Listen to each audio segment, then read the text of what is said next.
क्या भीम ने दुशासन का खून पिया था? टीवी सीरियल्स में तो ऐसा ही दिखाया गया है कि भीम ने दुशासन की छाती फाड़कर उसका खून पिया था। ऐसी कहानियां हैं जब दुशासन ने द्रौपदी का चीरहरण किया था तो उस वक्त भीम ने यह भीष्म प्रतिज्ञा कर ली थी कि वो दुशासन की बाह उखाड़ लेगा और उसकी छाती फाड़कर उसका खून भी पिएगा। लेकिन क्या सच में भीम ने ऐसा भयानक काम किया था?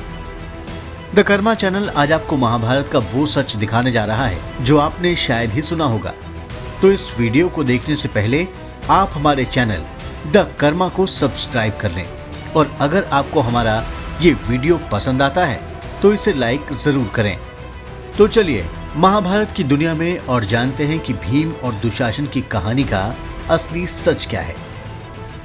दोस्तों, ये सच है कि द्रौपदी के चीरहरण से क्रोधित होकर भीम ने दुशासन की छाती फाड़कर खून पीने की भयंकर प्रतिज्ञा की थी। लेकिन उसने सच में खून पिया था या नहीं, इसकी जांच हम आगे करेंगे। लेकिन पहले हम भीम की उस प्रतिज्ञा के बारे में ठीक से जान लेते हैं। महाभारत के सभा पर्व के अध्याय 68 के श्लोक 52 और 53 में भीम दुशासन की छाती का खून पीने की प्रतिज्ञा करते हैं।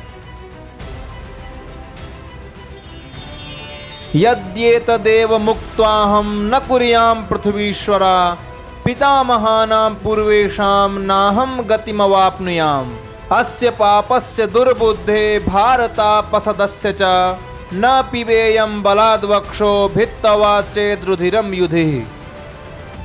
इस श्लोक पे भीम कह रहे हैं कि राजाओं, ये खोटी बुद्धि वाला दुशासन भरत वंश के लिए कलंक है। मैं युद्ध में इस पापी की छाती फाड़कर उसका खून पीऊंगा। यदि ना पीऊं तो मुझे अपने पूर्वजों की श्रेष्ठ गति न मिले। एक बात तो सच है कि भीम ने दुशासन का खून पीने की प्रतिज्ञा की थी। तो अब चलते हैं महाभारत के युद्ध के मैदान यानी कुरुक्षेत्र में, जहां युद्ध के 17वें दिन भीम और दुशासन के बीच भयंकर युद्ध चल रहा था। भीम दुशासन को युद्ध में मार डालते हैं, उसकी बाह उखाड़ लेते हैं और इसके बाद उसकी छाती को फाड़कर उसका खून पीने का नाटक करते हैं।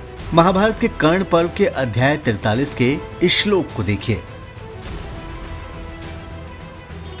उत्कृत्य वक्षः पतितस्य भूमा वथापि वक्षोणितमस्य कोष्णम् ततो निपात्यास्य शिरोपकृत्य तेनासिना तव पुत्रस्य राजन् सत्यां चिकीर्षुर्मतिमान् प्रतिज्ञां भीमोऽपि वक्षोणितमस्य कोष्णम् आस्वाद्य च वीक्षमाणः क्रुद्धो हि चैनं निजगाद वाक्यम्। इन दोनों श्लोकों में संजय धृतराष्ट्र को दुशासन की छाती फाड़कर भीम के द्वारा उसका खून पीने का वर्णन करते हुए कहते हैं कि हे राजन, इसके बाद पृथ्वी पर पड़े हुए दुशासन की छाती फाड़कर भीम उसका खून पीने की कोशिश करने लगे। उठने की कोशिश करते हुए दुशासन को फिर से गिराकर भीमसेन ने अपनी प्रतिज्ञा को सच साबित करने के लिए तलवार से आपके बेटे दुशासन का सिर काट डाला और उसके कुछ कुछ गरम खून को वो स्वाद ले लेकर पीने लगे। यहाँ तक तो यही लगता है कि भीम ने दुशासन का खून पिया। ये बात सच है, भीम ने अपनी प्रतिज्ञा को पूरा कर लिया। लेकिन जब महाभारत का युद्ध खत्म हो जाता है और पांडव विजयी होते हैं तो सभी पांडव हस्तिनापुर पहुंचते हैं। वहां भीम की मुलाकात दुर्योधन और दुशासन की मां गांधारी से होती है। गांधारी भीम से पूछती है कि तुमने अपने ही भाई दुशासन का खून पीने का पाप कैसे किया। तो इस वक्त भीम एक नई बात कह देते हैं जिससे सारा मामला ही नया हो जाता है। महाभारत के स्त्री पर्व के अध्याय 15 में भीम गांधारी से क्या कह रहे हैं वो इस श्लोक से सुनिए। अन्यस्यापि च पातव्यं रुधिरं किं पुनः स्वकं यथैवात्मा तथा भ्राता विशेषो नास्ति कश्चन।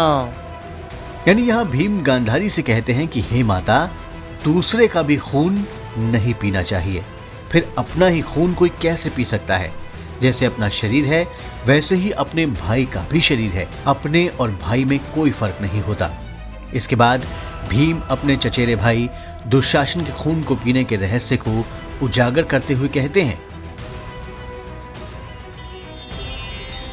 रुधिरं न व्यक्तिक्रामा दन्तोष्ठं मेऽम्बमाशुचः वैवस्वतस्तु तद्वेद हस्तौ मे रुधिरौक्षितौ।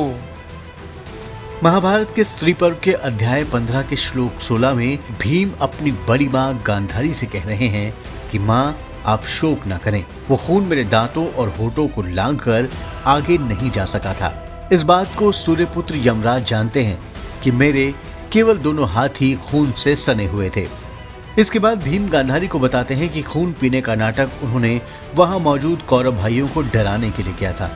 वास्तव में उन्होंने दुशासन का खून पिया ही नहीं था। तो दोस्तों, देखा आपने कि द कर्मा चैनल के रिसर्च और टीवी सीरियल्स में दिखाए जाने वाले महाभारत की कथाओं में कितना फर्क है। उम्मीद है आपको द कर्मा का ये वीडियो पसंद आया होगा और आपने अब तक हमारे इस चैनल को सब्सक्राइब भी कर लिया होगा। नमस्कार।